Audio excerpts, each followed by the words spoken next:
So till then, everyone is joining. I hope Naman, you're over here. Hey, hi. Yes, I'm here. Thank you so much. So how does your morning look like? Is Well, it? today I feel so enthusiastic, and today I'm feeling very great. What about you? Yeah, I'm fresh. I'm fresh, really fresh. So basically, I always wait for such webinars because honestly, it gives me an opportunity to meet all the students at one platform and have a good communication, to discuss about what's going on in the market and how students can basically gain such insights, which can be very helpful when they hit the market. So I think these sessions are really important, isn't it? Oh, yeah, exactly. Even I do believe the same because such webinars are going to help a lot of people who are joining our webinar today.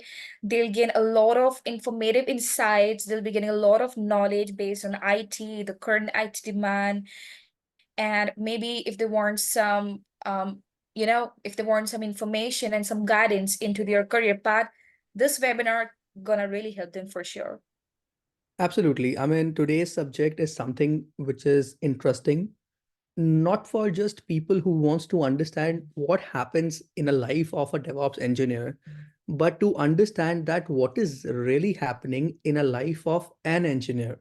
Because the way you interact with your team members remains the same, whether you are working as a DevOps engineer or you are working as cybersecurity engineer, doesn't matter, because your complete interaction with your team, with your manager, with the work environment remains same because you are in IT.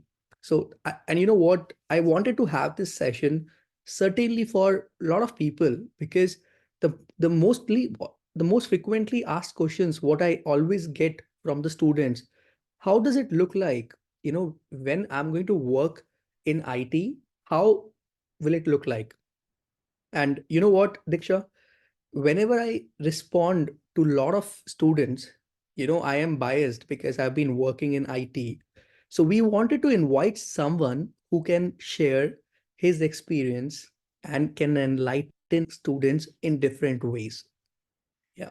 Oh, yeah, definitely. I mean, I do believe the same. Even sometimes people think that the journey in the field of DevOps is a bit easier and they can directly get the jobs. But I must tell you, like in today's webinar, we're gonna give you a reality check, and also our experts, uh, the guest that we're inviting today, he'll be letting know everyone about like how the life of DevOps engineer is actually. Absolutely, absolutely. It's so important. It is so important. But I think without wasting any more time, let's just check from where the people are joining, because I'm very sure the Zoom, I mean, having these online webinars has given us an opportunity to interact with people who is actually in the corner of the world. So I think let's just check, Diksha, that from where these people are joining. I think they are waiting for us to come to them and ask them where are they, because I know they are the wonderful audience. They always interact with us. So let's just ask them. What do you think? Oh yeah, for sure. So can our audience can let us know that from which part of the world you all have joined from? Please let us know in the chat box. Okay, so Joy is from Houston, Texas. I know, Joy, you are in Houston, Texas. Gilbert is from Texas. Very nice. What about others? I mean, I see some new names today. There is someone, Ram Krishna. Then we have Pallumi is also here. Pallavi is also here. Oma is here.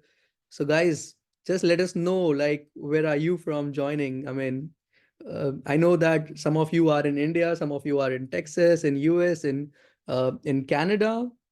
How many of you are here in Toronto? Oh yeah, Okay, please let Frederick is. us know. Yeah, Oh, we okay. can see like a lot of people are from US, Canada, Nigeria, even from India too. Oh, we have people from Nigeria. Wonderful. Yeah. Okay. Awesome, guys. I mean, the best thing over here in the audience is that they are interactive. I always appreciate that people who come, they are not just joining and listening. Some people are driving the car, but they cannot talk. But it's okay, guys. I mean, use the chat window as much as you can, and let's interact. Let's make this session the blast.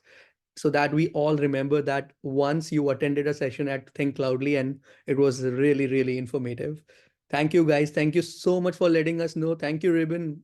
Hello from Canada and from different part of the world. Thank you so much, guys, for joining. Sajal is from Nepal, I think. Okay.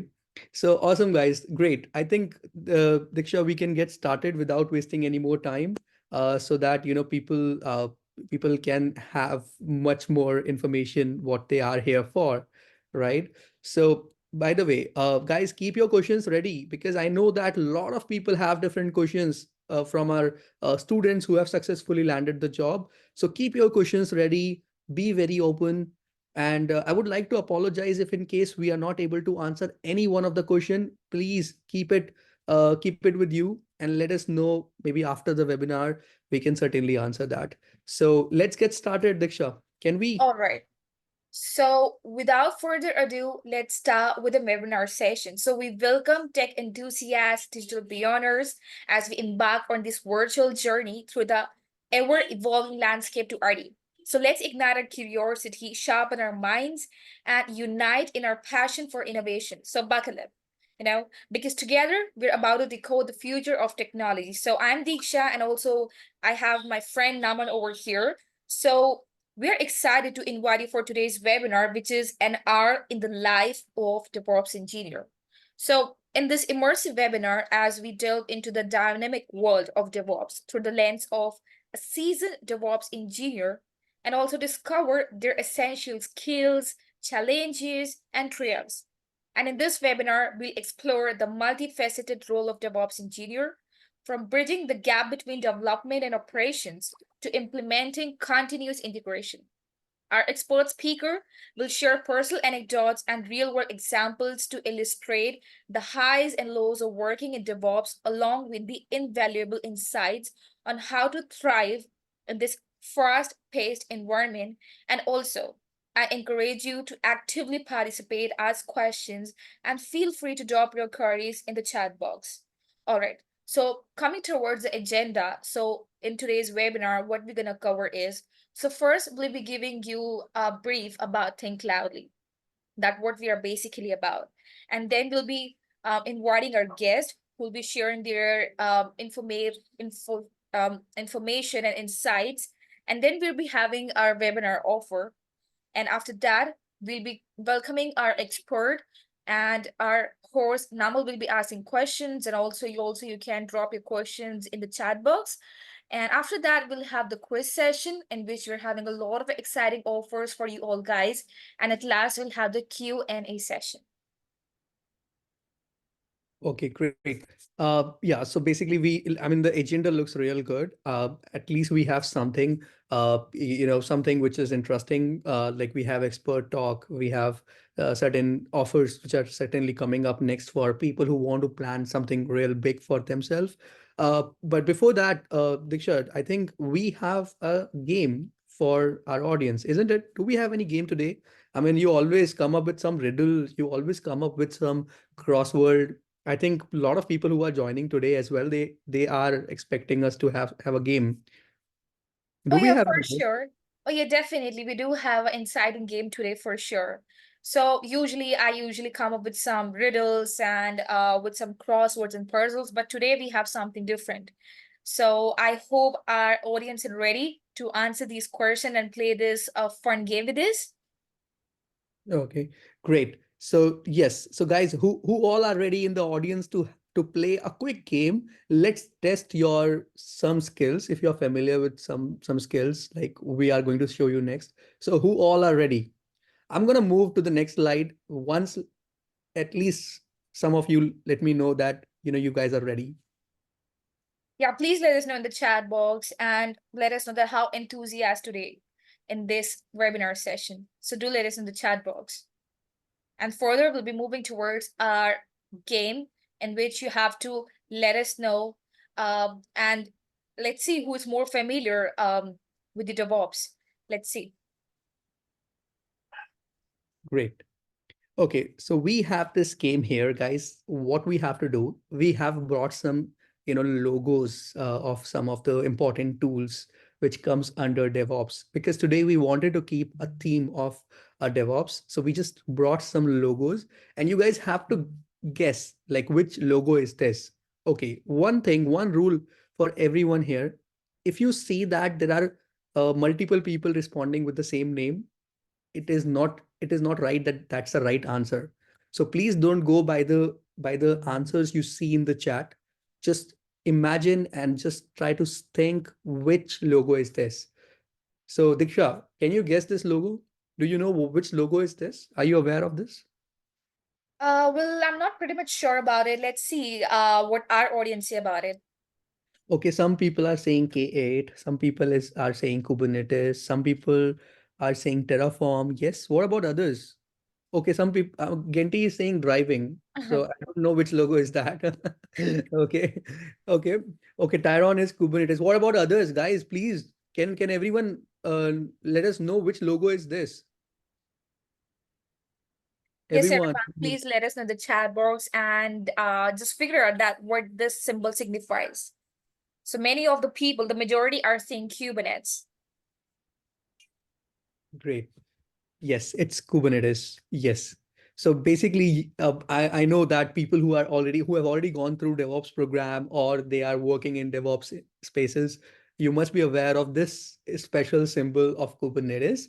And Kubernetes is the one of the important tool in DevOps where you are actually using it for container orchestration. I know that container orchestration sounds really interesting. I think you will come to know about all these things probably later in the session. Okay, so let's go to the next and guess this symbol. So which symbol is this? Can anyone tell us in the chat like which symbol is this? I see a waiter here. What do you think, Diksha? What is this? Like, do you see a waiter over here or a chef? Oh yeah, it's actually a waiter, but I am not sure that which tool it's actually about. I mean, our audience are answering it's Jenkins. A lot of Okay. answers are coming over here in the chat Oh box. no, Diksha, you cannot cheat here. Please don't cheat. You cannot read the answers in the chat. Certainly. Okay. Yes, guys, you are correct. It's Jenkins. Okay. And you know this, Jenkins is one of the most popular tool for CI/CD automations, right? And it's really an important tool. If some I mean, whenever I meet a lot of people who are aspiring to be in DevOps, and whenever I ask them what is DevOps, they answer me that it's a Jenkins or it is a CI/CD automation, but which is one part of it. I mean, DevOps is big. Okay, moving to the next. Can anyone tell us like which symbol is this? I'm gonna just create a one small confusion. Okay, because I know a lot of people will answer it with Get, but can you tell me if it is GitHub or Git? Let's create this a small confusion. Is it GitHub or Git? What So do a you think? lot of people are saying GitHub, a lot of people are saying Git. So the answer is actually 50-50. So what majority says, is it Git or GitHub? Yes, it's Git. Okay, so yes, it's Git. GitHub has a different symbol, but it's a Git, okay, which is a version control tool, or you can say source control management, where you actually keep your code, software code, and you manage it. You manage the history of the code, and you basically can, I mean, multiple people can collaborate at the same time. So Git gives you that flexibility, and it is one of the most popular tool across the globe. I mean, if you are a DevOps engineer, you know Git. Okay, now the next question, the next guess. What do you think, guys? Diksha, do you see a cat over here? I see a Oh yeah, cat. it actually signifies a symbol of a cat. So what people think that what it is. Okay, some people are saying GitHub, some people are saying Tomcat. Okay, what about is it a Tomcat or is it a GitHub? Okay, some people are saying GitHub. Yes, guys, it's a GitHub. Okay, so basically there is a difference between Git and GitHub. GitHub is an organization which gives the capability of Git. Okay, there are multiple organizations like Bitbucket and like GitLab. So these are all the organizations, and GitHub is one of that organization which facilitates Git. Okay, so you can keep your code in GitHub, and utilize the functionality of Git. That's how it is. Okay. Anyone, like, do you see any puzzle over here? Like puzzle symbol? Okay. A lot of people are responding. It's Terraform, and you guys are correct. It's a Terraform, which is infrastructure as automation. Nowadays, you can create 500 servers in the cloud with a small piece of code. You can manage the complete infrastructure. That is possible with the help of Terraform. I mean, I think Terraform is one of the most exciting, uh, technology under the belt of DevOps, and it has helped a lot of people to get that one job. So Terraform, do master your Terraform skills. Okay, the next thing, anyone, which is that symbol? I think some people are quite smart here, like responding within 1 second. What about others? Yes. So this is the Ansible. Okay. Ansible is very important for configuration management and automation. A lot of configuration needs to be done with the help of Ansible. So I'll not make this session very technical. Can anyone guess this? Quickly, guys. Anyone? I think, Diksha, can you see the silence in the chat now? Not everyone is responding anymore. Oh, I see. Like earlier, a lot of people were answering in a second, but now I can't see no one is answering now. Oh So my God. So if we it's have so, we have please made let it us we know have in the made it chat box. difficult. I think we have made it difficult this time for all of them. Okay, so this is Puppet. Okay, Puppet is one of the very important tool. It's a server management tool, which helps to manage the server, on scale. So it's also one of the important tool of DevOps. And just to okay, so Diksha, do you see a whale over here? Oh yeah, I can see a whale and it has some blocks over on it. Yeah. I'm not sure what is it. Like what our audience is. What is it? So some people are thinking it's a whale, which is basically, having a lot of stuff on its head, just like you. So it's Docker. It's a symbol. It's a logo of a Docker. Docker is very helpful, in terms of creating the containers and image. So people who are familiar with it, I mean, it's also important technology under DevOps. Okay. So thank you guys. I think we had a good warm-up session. Thank you so much for participating, everyone. I think you enjoyed, the guessing part of the DevOps. Did you enjoy, guys? Do you like our games? What do we try to bring every time? Okay, only one yes. What about others? Okay, awesome, guys. This is all Diksha's head. She always thinks something else. She always wants to play. I mean, every time she comes to office, she wants to, have some games around her. So she plans all these things. So thank you, Diksha, for warming up. I mean, this was really good. So Well, can I thanks, appreciate it. Diksha. Thank you, Diksha. Okay, great. Yeah. So moving further, so in today's session, there are a lot of people who already know that what Thinkcloudly is all about. But for the new audience, I would like to tell you that Thinkcloudly helps to secure your journey to become a certified IT and management professional, reserving your spot for high-paying opportunities. And we provide more than 25 plus IT programs over here to our students where we'll be helping them with the training with our highly specialized trainers having 11 to 15-year experience in IT. And also we help with certifications. We're having 75 plus team members in hiring, 5,000 plus students over here. We offer 35 plus live projects, 140 plus tech management experts who will be helping you. And also we offer group batches, free workshops, one-on-one mentorship, interview preparations, and job assistance in IT. Exactly, guys. So always consider Think Loudly to be your one-stop shop for every interview need. We are trying our best to plan and create multiple projects. We have an in-house team which is working with so many instructors, experts, creating live projects. Because today we see a big gap. There are hundred of organizations which are providing training out there, but who is providing live projects, who is giving that real sense of learning? So we are working on it. Secondly, our interview preparation sessions are really helpful. So people who have interviews, who are planning the interviews coming up next, please reach out to us.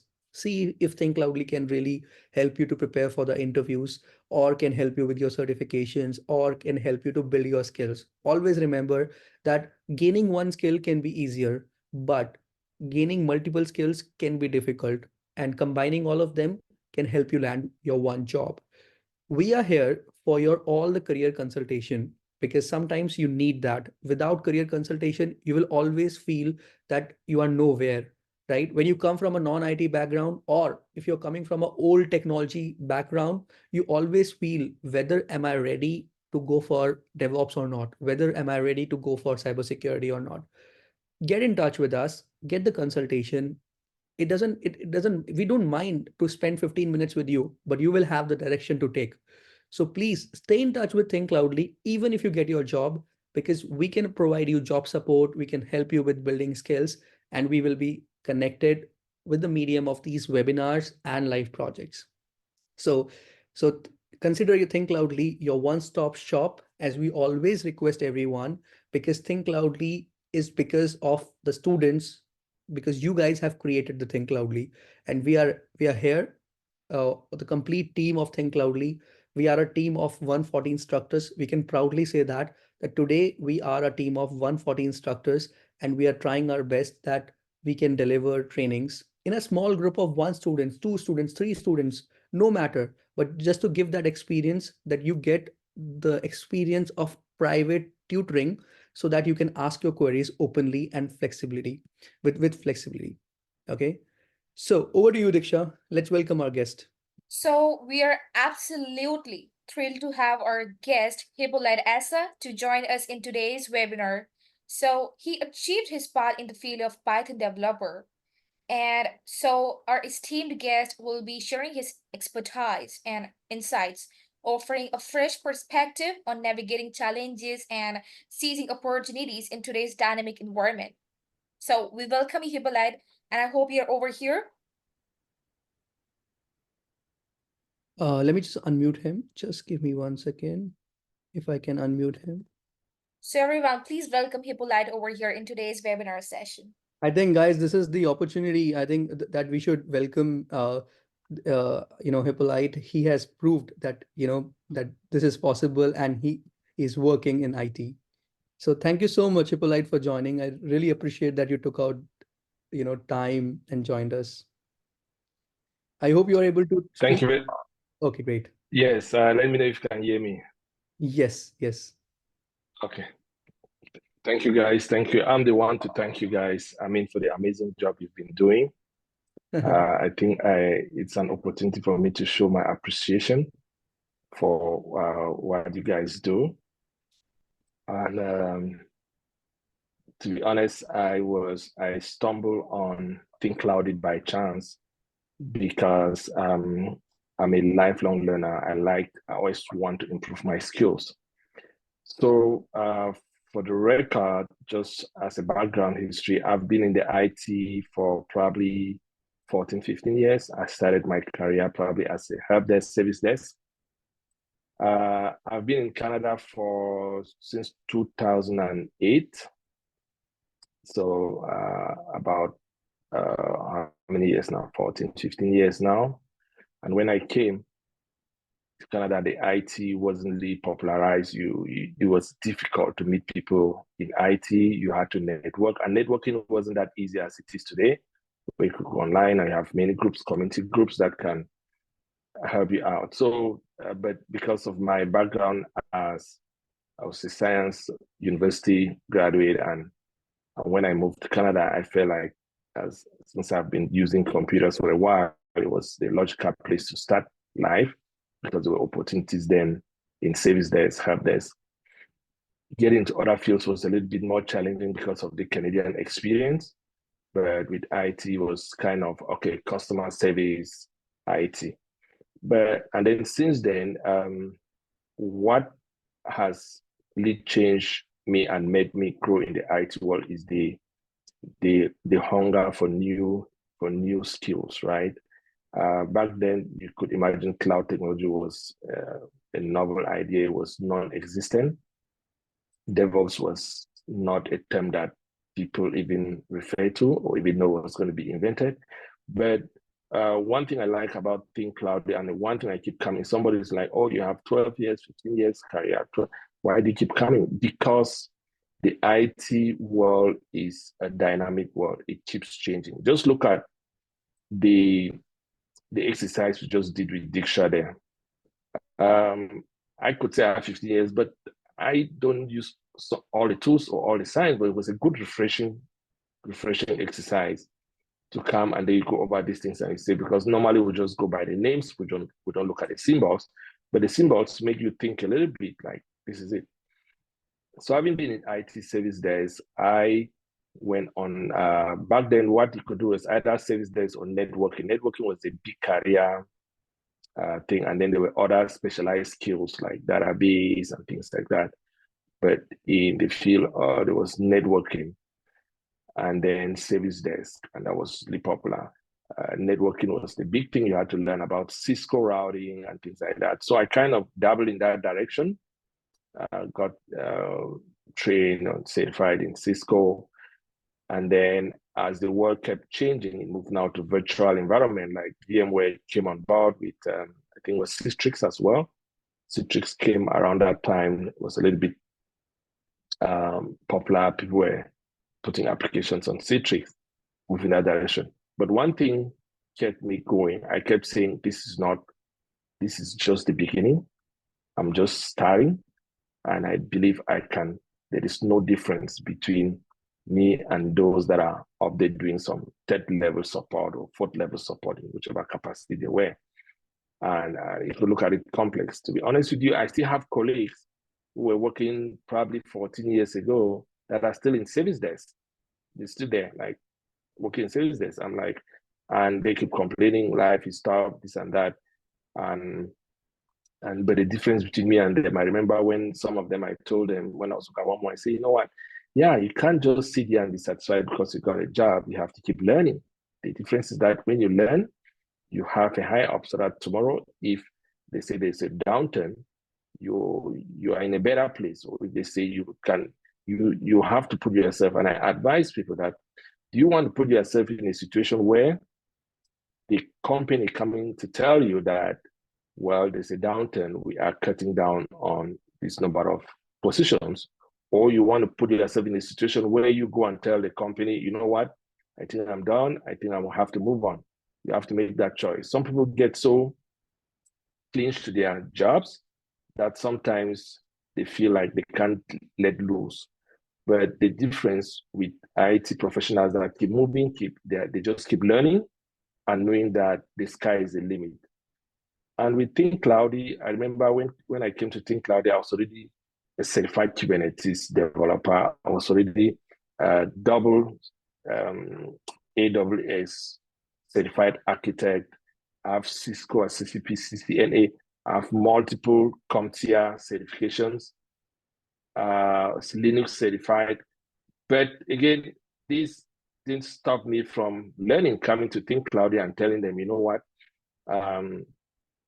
Thinkcloudly, this is what I need. And the good thing about Thinkcloudly is, remember when I contacted Naman and I said, Naman, you know what? Yes, I know you're doing all these programs.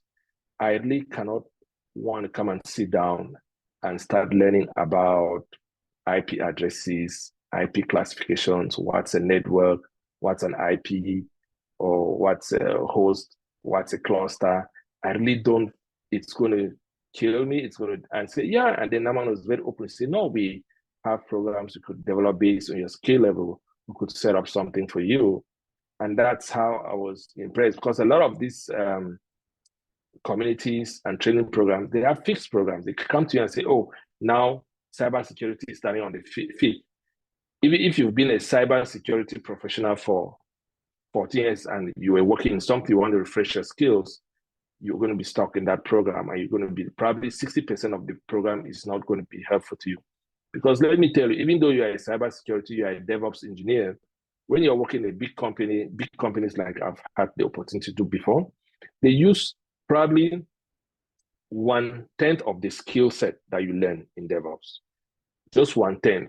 Like I work as a consultant somewhere now in AWS. All I need to do is just run a Terraform pipeline script. That's all I have to do. Just run it, configure it, set it up. It's already set up. I say I want to run, I want to create these things. That's all I have to do. So I'm working with Terraform, I'm working with AWS, but I have no opportunity to go on IM, to go on EKS, to check what is there, what is in EC2 instances. I have, because everything has been blocked as per their security levels. You cannot just go into a company and you're able to do billing, you're able to run Kubernetes clusters as you like, you're able to run anything. No, even though we learn it in training, you find yourself that you are restricted to a specific area. So that begs the point where what happens if you've been doing one thing for so many years, like 5 years, you've just been just running one script, just a pipeline, just run one script. It's a career killer for you, right? You're going to come out from there becoming not, because at least they pay you well, you're satisfied. Why do you want to learn? Why do you want to learn new skills? So over the years, I feel out that that's a career killer for me. I don't want to be in that position. I'll take your money, but I'll continue to train myself. So I've been to DevOps, I've been to Linux administrator. As an administrator, I worked in a place where I was just a Linux administrator. You do patches, you do changes, you do your changes, and you do things. But now, to be honest with you, how many people get jobs as Linux administrators? It's virtually none, because the IT world is dynamic, it's hybrid, they've changed everything, especially if you're working in certain countries, and every country has its specificities. UK, US, many other countries, Canada, they have their specificities. What they do in Canada, for example, where I'm located, they don't just need one skill. They want you to come with a combination of skills. Yeah, you are a Linux administrator, but are you an AWS architect? Are you a cloud engineer? Do you know anything about networking? Do you know this? They bring a combination of skills. So I worked as a Linux administrator. Then DevOps came about. I remember telling my colleagues, you know what, DevOps is the area we have to move to DevOps. That's where it is. There's a combination. They were asking me, what's DevOps? What's DevOps? What is this? It's a new thing coming up. Yeah, it's a new career. It's like this coming up. And then went into DevOps. And when I was doing DevOps, they were still stuck there. By the time I moved, I left them there and they were still doing the Linux. So after 2 years, are you guys still there? They will say, yeah. But then I've moved on. I mean, you moved on, you're getting 20 to 25, 30K bomb in your income. Because when you're stuck somewhere and they're paying you maybe 70, 80, or 70 or 65, or 75 or 80 as a Linux admin, I mean, you're going to be stuck there. They're not going to suddenly give you 20K extra. But if you learn the skills, learn new skills, you move on to like a DevOps admin, you have a 20, 25K bomb in your income. That's how we move. You have to be smart. You have to be an expert. You have to train yourself. One big thing about when it comes to IT, you have to keep learning. It's a race. You have to keep running. A lot of people just feel like, I'm going to do IT. I'm just going to come into IT and then I learn one skill, I get a job, and that my life is going to change. I'm going to be happy. I'm going to sleep. I'm going to sleep down. No, you don't go to rest. You find joy in learning new skills. Okay, today you're doing Ansible. Next thing, after you get a job, are you going to do what? Maybe Docker, Terraform. Maybe after a while, you've been working a job, you finally got a job where you're just doing Terraform, or you're just doing Ansible. Afterwards, you may come and say, you know what, I need to refresh my skills in Terraform. You go back to Terraform, you refresh your skills, you look at what's out there. You have to be. One of the primary reasons why I always never miss Thinkcloudly webinars is because of they keep us on pace. What's going on in the world? You see the presenter, Disha Naman, they will tell you about the trend, the career trends, income in various countries like the US, this, and it keeps us at bay, like keeps us updated, letting us know the career trend, so that tomorrow, if there's something you feel like, okay, this is good, you may learn that skill, but you may not use it immediately. And I want to tell you, when I came to Thinkcloudly, I just wanted to refresh my skills. I wanted to do some.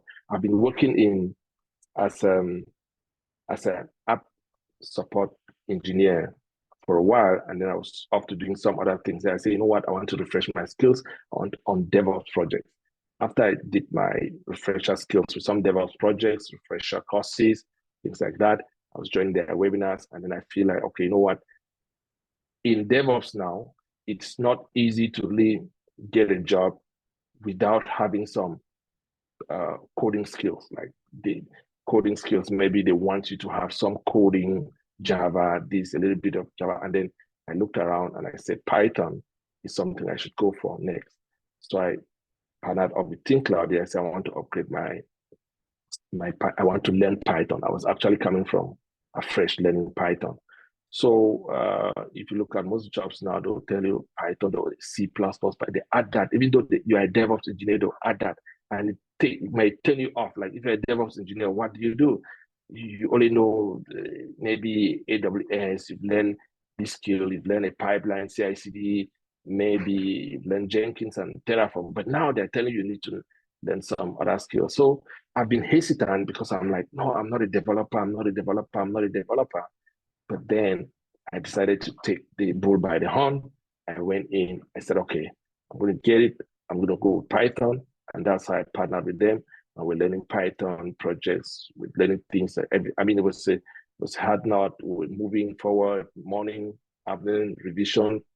I mean, the one thing I liked about my trainer from Thinkcloudly was compared to, because I went to Udemy, tried to learn a program from Udemy, it wasn't working. I got some other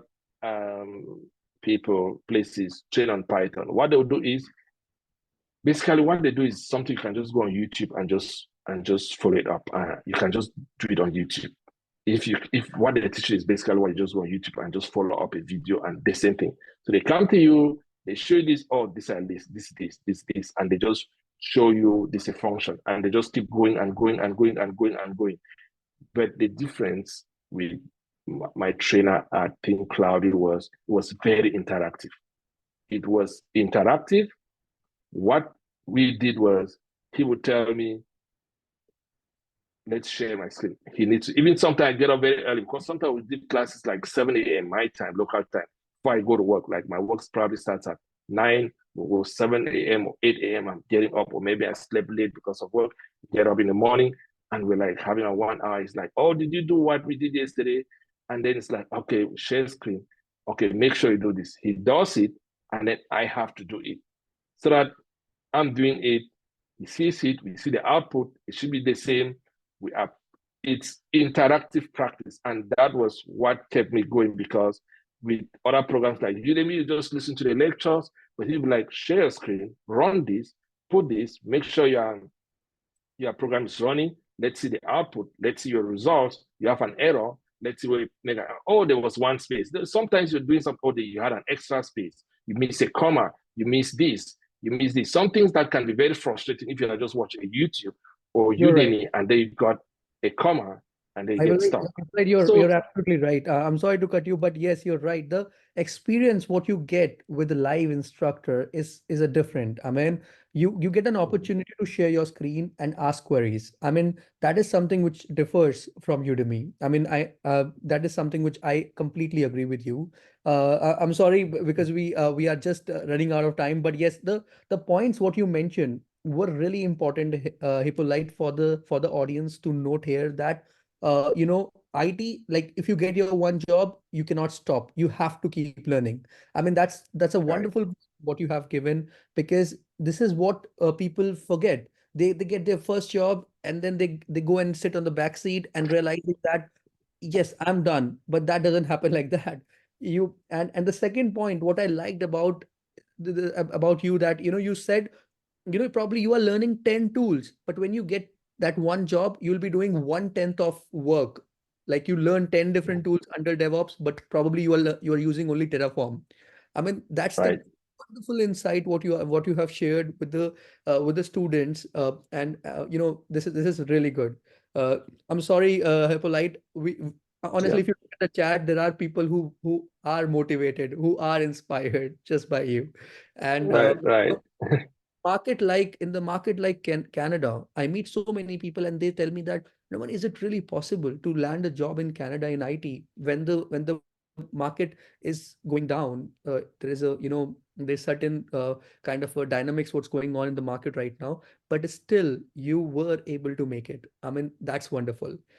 It doesn't matter that you have spent your 14 years in application support engineer or help desk, but you could able to make it. I mean, that's the wonderful thing. So I'm sorry to cut you, Hippolyte, but honestly, it's just like we have to just jump onto our next section of this webinar. But thank you so much for sharing. I'm very sure that Okay. there are 99 people in this webinar right now, and everyone is enjoying the conversation here. Thank you so much, Hippolyte. And I promise you that we will invite you again. Thank you so much. Okay, so I think Diksha, we are ready for the next section, which is very important. We need to spend some time in a life of a DevOps engineer, and we have Emmanuel with us. So meanwhile, people are dropping their name and contact number. I think we can quickly start with the introduction of Emmanuel. So definitely. So with the years of experience and the passion of innovation, our guest Emmanuel will take you on a journey through the ever-evolving landscape of DevOps industry. So he'll be sharing valuable lessons learned and strategies for staying ahead of the curve. So please everyone, welcome Emmanuel. All right. Hello, guys. Good morning, good afternoon, good evening, depending on where you are joining from. As you can see on the screen, my name is Emmanuel Agboito, and I'm a DevOps engineer. I am from Nigeria, and I currently live in the United States. Before we go into the journey of a DevOps engineer, I wish to thank Neman and the Thinkcloudly team for giving me the opportunity to be here to speak to you guys today. And please, guys, can you all give a thumbs up to the first speaker, Asa? I don't know how to pronounce the other name. Can you all give a thumbs up to him? That was an inspiring story and a journey, and that personally inspired me as well. So Yes.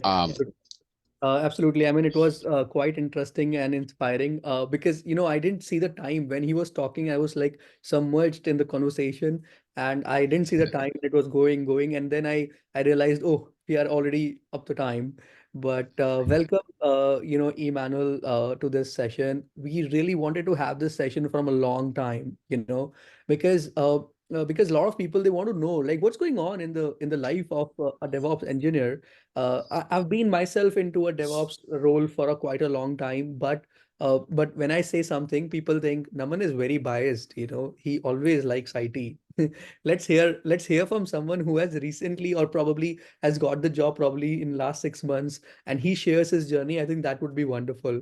So that's why I think you got a job like a few months back, and that's why we wanted to invite you, because I know you that you're the one who can share it. Uh, as best of your knowledge, best of your experience to all the students who are here with us. Yes. all right, thank you once again, Neman, Thinkcloudly, and everyone here. Let us dive into Yeah, into the you know question. Yes. So the first question, yes. what we are basically going to ask you, this is completely on behalf of our audience who is here. The first question we want to ask you is like, can you tell us a bit of about your journey to become a DevOps engineer? I know that when you started your journey, when we spoke very first time, and when you got the job, there was a journey you went through. It was a stressful journey. But if you can just spend like maximum probably 3 or 4 minutes and tell us about it, I think that would be a good start. Okay, good. Thank you.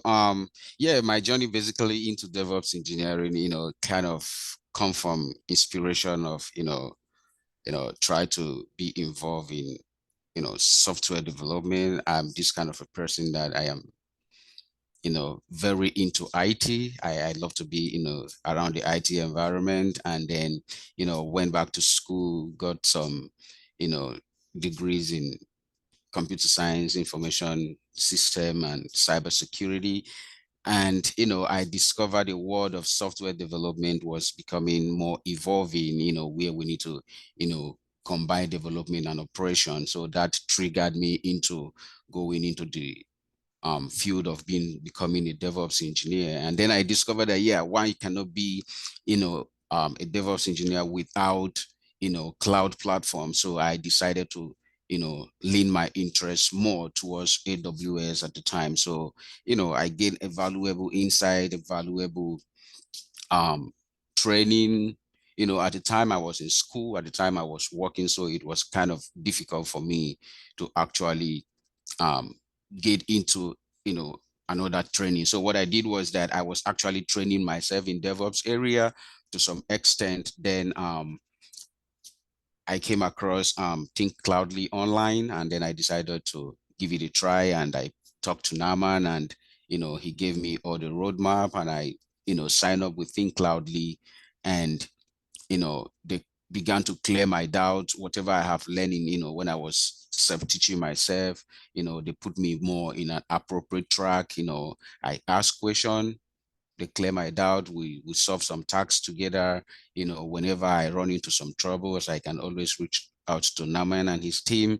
And the journey was kind of smooth for me at that point. I became more confident of myself, having a degree, in computer science already. So, definitely I know some level of coding using Git Bash, Python, Java, and all of that.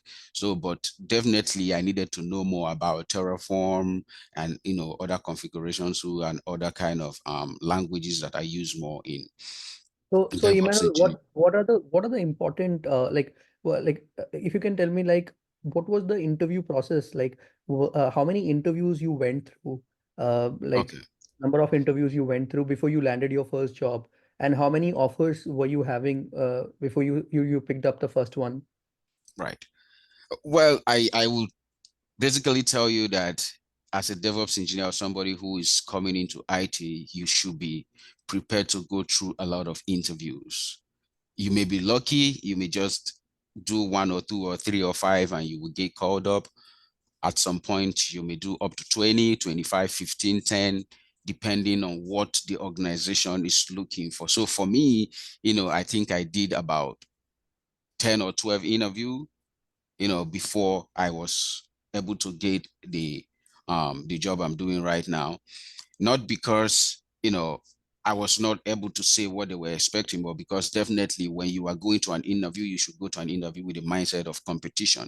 Someone else is somewhere going to nail something that you are not able to nail. That is not a discouragement. It is normal in a journey of applying for job. Same way you are going to say something that someone else is not saying, and the organization is going to actually be okay with what you're saying, and then they call you up. So basically I went through a lot of interview, I went through stages of interview, and for every interview I went through, I come back with something new that I learned from it, and then I come back and Which then means, develop it was myself a in it it. was a learning. So you what you're trying to say is that it was a learning after every interview, and that became a very important input for your next interview. Am I right? Right, right. Whatever I learned from a previous interview, it become, a pivotal point of making, a more significant point for my next interview. So coming to my job offer, actually, I was able to nail my interview that in a week, just within the 7 days, I got two jobs offers in a week. Wow, wow, that was Yes, that. I got two job offers in a week, but along the line, I discovered what the other job offer was actually, giving out in terms of personnel development, in terms of compensation, and in terms of other factors were not actually aligning with my interests at the time. So I talked to Naman about it, and I decided to say, okay, since I have two offers, let me keep that aside for now and go with what I wanted. And what I am doing right now, actually, the company aligned with what I wanted, and that is why I went for it. And I enjoy myself doing it right now. Very nice. I mean, the good part is that you attended many interviews. If I just conclude it for the audience who are listening to you, and every interview was a learning for you for a next interview. That was good. And within like 7 days, because you were able to build your skills because of the live training with the expert, you were able to build your skills to the level that you could able to bag two jobs offers within 7 days. I mean, that was a quite smooth, smooth process you had. So thank you so much, Emmanuel, for sharing that. I think the learning for students is just to basically go for multiple interviews and learn from it, right? That's a Right. learn. Yeah. Okay. Right. Always make sure that you apply to not less than 10 to 15 jobs in a day. That is Wow. the way, that is the way you can actually get called up, for multiple interviews. And the more you go for interviews, the more you learn. So don't feel discouraged that they are not calling you back. It's a chance for you to Part of learn more. process. It's a part of process. I mean, if they are not calling you back, if there are rejections, that is a part of the process, and that Right. should not let you down. I mean, you should not feel, oh, why am I getting rejection? Whether my resume is not good. It's not that. It's just because it takes time for the recruiter to find you and call you for the interview, right? So I Right. think patience is the key here. Very nice. So moving on Right. to the next question, I mean, I think this is very important for the people who are aspiring to be a DevOps engineer. That currently you're working as a DevOps engineer, and in your current role, which DevOps tools and technologies do you use most frequently, and why are these important in your day-to-day work? I mean, uh, like if you can just throw some light. So there are two questions, like what are the tools and technologies you are using right now in your current role? And why do you think that these are important in day-to-day life or day-to-day All work? right. Okay, cool. It's an interesting question actually. Yeah, for me, in my day-to-day work these days, I probably use tools like GitHub, Git, and all of that, for versioning control system, and why those tools like Git for versioning is very important in DevOps environment is because it gives room for collaboration with other team member. Let's say I and Naman and someone else were all engineer in the same team. Yeah, whenever I use Git versioning, I can just make changes to my code base and deploy it, right? And then Naman will be able to see whatever changes I have made.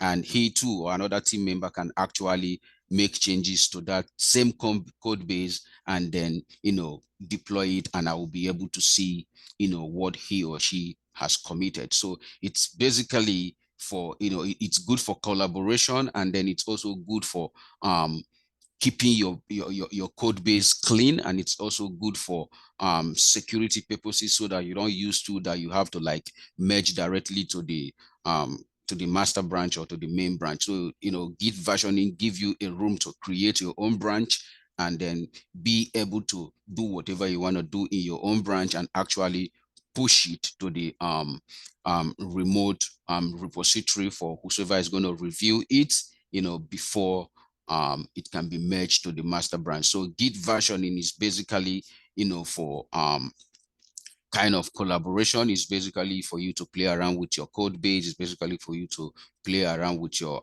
infrastructure, whatever configuration that your company wants you to do, or whatever they have laid on ground already. So that is one of the tools I'm using.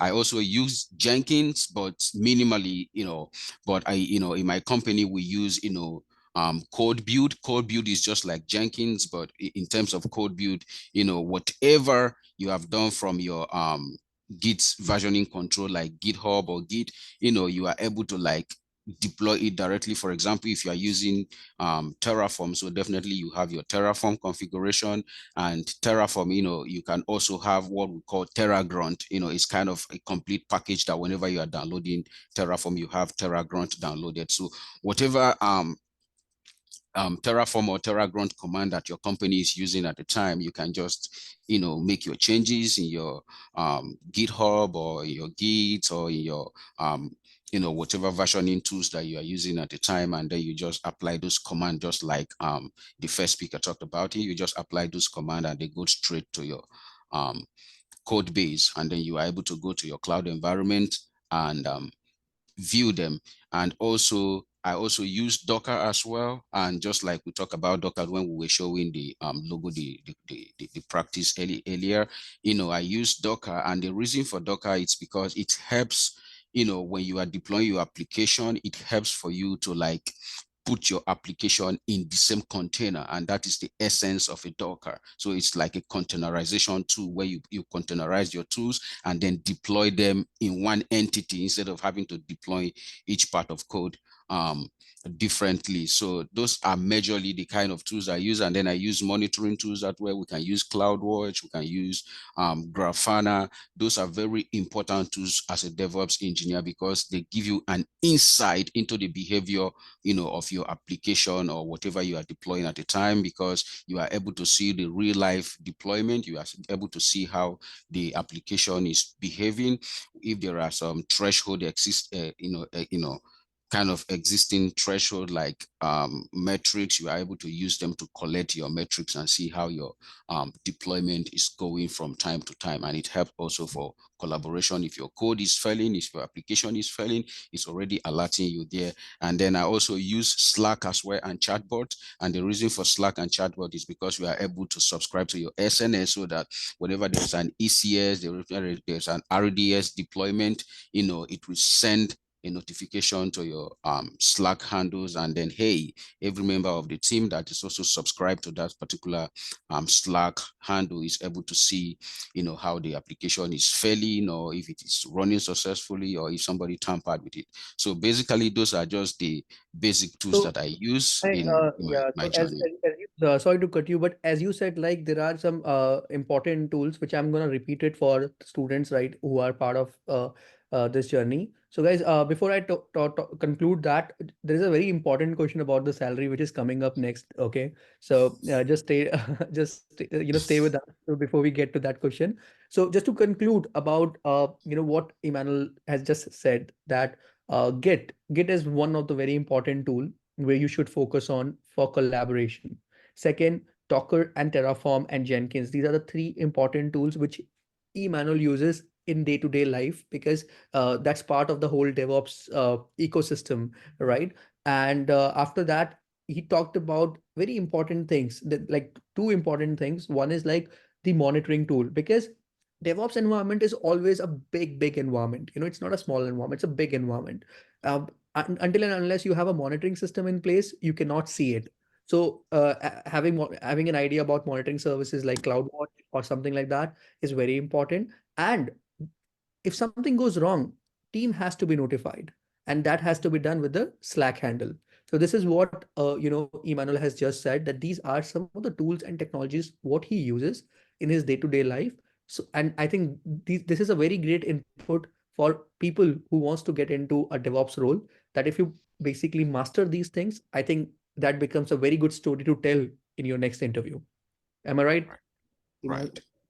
Moving on to the next, important question, which is very valid for the people even who are in different, aspiring zone. Like there are some people who wants to get into cybersecurity or maybe into Python programming, right?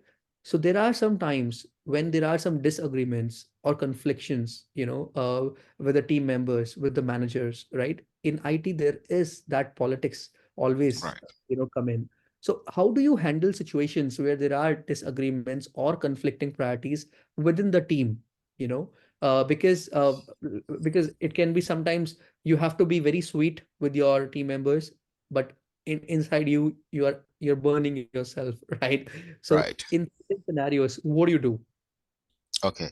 Well, like Naman just asked, for every team you are working with, for every organization you are working in, there will be disagreement, there will be an agreement. There's no two ways about it. Even in our own individual family, we have such disagreement and agreement from time to time. But for me, how I handle disagreement or conflict is, first of all, putting myself in the shoe of the other person. Because if I feel someone in my team is doing something that is conflicting my interest, I will first of all have to put myself in my shoe before I respond. If I am the one doing such to the person, how will the person feel? So first of all, if there are conflicts in my organization or among my team, first of all, I pay attention to every detail. I'm a kind of an active listener. I listen very attentively to see how this person is approaching this problem or how he or she is going to air the view out. So first of all, an attentive listener is very, very vital here whenever you want to handle, conflict in your organization. Then I give room for open communication. Yeah, being on a level ground, being able to open your mind to listen, being able to open the floor for another person to communicate, air their view out, and then you are able to filter and grab their point, before you respond to it. Then I also kind of identify the organizational goal in respect to that conflict. If my organization is going to achieve a particular goal with whatever conflict we are having or whatever project we are working on before we are having the conflict, I have first of all have to, prioritize the organizational goal, because doing that take away my emotion, because you are working with an organization, so you don't have to put your emotion into play before the interest of the organization. First of all, I identify the interest of the organization. Then I am able to approach the conflicts in a way that we can all resolve it. Then I also collaborate in problem solving. If there's a problem among my team, I wouldn't say, well, I'm just going to be an island to go struggle or to go just listening to myself. No, I have to communicate with other team members. I have to collaborate with them to see how these conflicts can be resolved in a timely manner, because for every organization, they value time, because time is bringing back money into the organization and the organization is paying you. So, I give room for, Discussions. collaborative Collaborations and discussion. discussions. Then Correct. yeah, then I, for every conflict or for every problem that I have resolved, I always do a documentation. It is important to do a documentation, because something like that may still come up, and then you have to refer to that documentation. Or it may be junior engineer or someone may just join your company and something comes up, the person will have to refer to those documentation. So that is how I basically handle conflicts whenever such cases arises in my role. Very nice. I mean, these are very important points, what you highlighted, and the way you are handling it. I think that's a very great way, that you have to be open to the conversation with your team members. That's number one. You have to collaborate. I mean, sometimes you have to make few adjustments at your end as well. Not every time you are right, right? You have to open for listening. Like, you have to listen to the point of others. And I think that resolves 75% of disagreements automatically. So I Mhm. think these are two important points, Emmanuel, what you just said. And I think this is going to help others who are actually coming from different background, that, these are two important points which we should follow at our workspace. Okay. Right. Okay, so moving on to the very important and very interesting question, that what's the salary package, typically offered for DevOps engineers, and could you share some of the additional perks and benefits that come with the role? Generally, what Right. happens, not always your salary, it's always like whether you are getting to work from home, or you're getting some, stock options or some other medical benefits. So would you mind if you can just talk about the salary packages we have in DevOps right now, and what are those other additional perks you get? Okay. Well, just like Norman rightly said, in DevOps engineering, salaries are very, very competitive, and they are, they vary significantly, depending on many factors. Factors like your work environment, whether you are working from office or you're working from home, or the kind of tools you are using, or your experience level. Salaries in DevOps or engineering field generally, depends on those factors. However, for DevOps engineering, I would say that, salary for DevOps engineering is very encouraging. It is very mouth watering actually, because even as a junior DevOps engineer who just finished training and you are able to land a job, be rest assured that your salary is going to be six figures. The worst it can be is five figures, and even it's going to Wow. be on the higher side of the five figures, not on the lower side.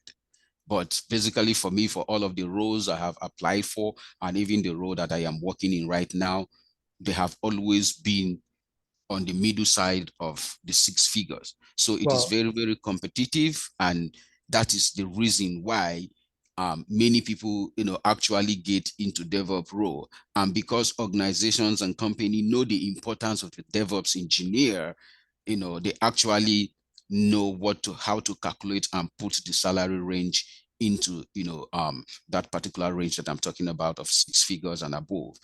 When it comes to other packages, yes, there are a lot of packages attached to DevOps engineer or IT field generally. One of them is the flexibility of working from home, right? Just making a joke, right? I can just stand up from my bed in the morning. I've not even brushed my teeth. I can just come and sit on my computer and I'm working already. So I don't have to burn my gas or, put mileage on my car or the risk of driving on the road to go to work, right? Some companies have a hybrid where you have to work from home maybe 2 or 3 times in a week and then work from office, like 2 or 3 times from office in a week. So those are all packages. Then, companies will always come with packages that will attract an engineer to come work with them. Packages like medical health insurance, 401k, and dental insurance, your eye doctor coverage, and all of that. So it's basically like a health benefit. Then also benefit like professional development. Like I will tell you right now, I'm a DevOps engineer, but I decided to go for another skill set that will add to my resume and make me stand out. So even right now, I am still enrolled with Thinkcloudly, and I am taking a Scrum Master class with them. And I will tell you, my company is the one paying for my Scrum Master. It's not from my pocket. So you can see that is, a kind of a professional development that, you will enjoy it. And then there are other bonuses and incentives, and then, company culture. At times it is not always about the money, but it is all about the company giving you the kind of environment that you love to work in. So, those kind of packages, encourages me, and I believe it encourage other people too to actually look out for them whenever they are looking for job description and actually trying to apply for jobs. Awesome. Sure. I think that's a great thing what you just said, that it's a culture, where people want to work. I have seen there are some number of people who told me that I'm okay, I'm making good amount of money, but where I am working, the environment is really heavy. People are not treating me well. So certain things people always worried about, but in DevOps or in IT, that is always taken care of. Yeah. Okay, so the next question, like, what advice would you give someone who wants to build a long-term career in DevOps? I know that there are hundreds of aspirants we meet every day. So, what are your 2 cents for them so that they can focus on their long-term career in DevOps? Do they really All need right. to know programming? Whether can they combine DevOps with programming like Python, or what are your inputs? Okay. Well, for my advice and inputs to that regard is whosoever want to be successful in DevOps engineering, first of all, you want to have a mindset of somebody who want to continue to learn, not just because you've gotten a job or you think you have learned everything. No, you must have a mindset of somebody who want to continue to learn, because DevOps continue to evolve every day and tools continue to evolve every day. In fact, just yesterday, I woke up and I came to work and I discovered AWS has updated some of their interface. So just yesterday. So you can see that if you are not ready to learn, you may not be able to use such interface or such minor tool. So you must prepare your mind, to be a continuous learner. Then also, you must also keep yourself abreast of the tools that are springing to the market. Like right now, most of the DevOps or most companies are beginning to integrate Dynatrace, ServiceNow, and all of that. You must be able to actually look out for them and also learn them. And then even if you have gotten a job, or maybe you have just lost a job and you're preparing for another one, do not leave DevOps for 24 hours. If you leave DevOps for 24 hours, DevOps is going to leave you. So always sleep, eat, and wake up with DevOps in your mind. If you are walking on the street, imagine your steps that you are taking. That is a deployment. If you are talking to somebody on the phone, the transmission, that is a deployment. Keep such little ideas in your mind, and you definitely going to succeed. And then keep working on your soft skill, like your communication skills, your collaboration skills, how you interact with people. And then you must also be somebody who want to have the zeal and mindset of speaking in public as well. How do I mean public? Because every day as a DevOps engineer, you are going to be attending stand-up meetings where you're going to be briefing your team members what you have done yesterday, what you're doing today, and what you plan to do tomorrow. And you must also be a contributor. If you learn something new, try to push it out to someone who needs it in your team.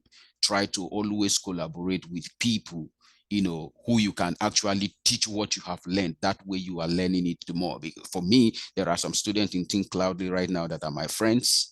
Sometimes we connect. I do not know a lot, but we connect, and when they ask me a question, and sometimes I share my screen and I do a deployment for them, and they see what a real life environment is. So that way you motivate them, and then you also motivate yourself as well. So, if you have those mindset, definitely you are going to succeed as a DevOps engineer. And always keep your connection with your alumni.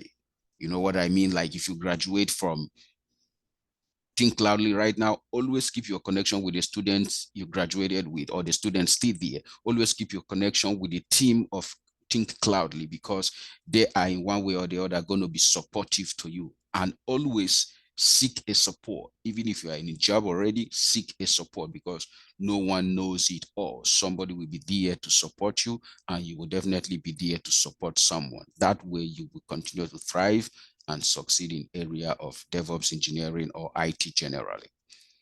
Sure. Thank you so much, Emmanuel. We have already overshot the time, but I think the questions what we have planned, we were able to cover for all the people who have joined. Thank you so much for, sharing your valuable insights and valuable experience, which is going to help all of them, because they have already the way you were talking, people were really experiencing it. People were really making sure that, they don't make such mistakes. They have the inputs, they have the roadmap to focus on. So thank you so much for all your valuable insights, Emmanuel, and taking out Welcome. your valuable time. So guys, can we just say thanks to Mr. Emmanuel, who has come here, taken out a very precious time and shared his invaluable insights, even related to salary. So thank you so much, Emmanuel. Really You're appreciate it. welcome, Naman. You're Thank welcome. you so much. Okay. Thank you for watching. Switch from non-IT to IT today. Explore www.thinkcloudly.com.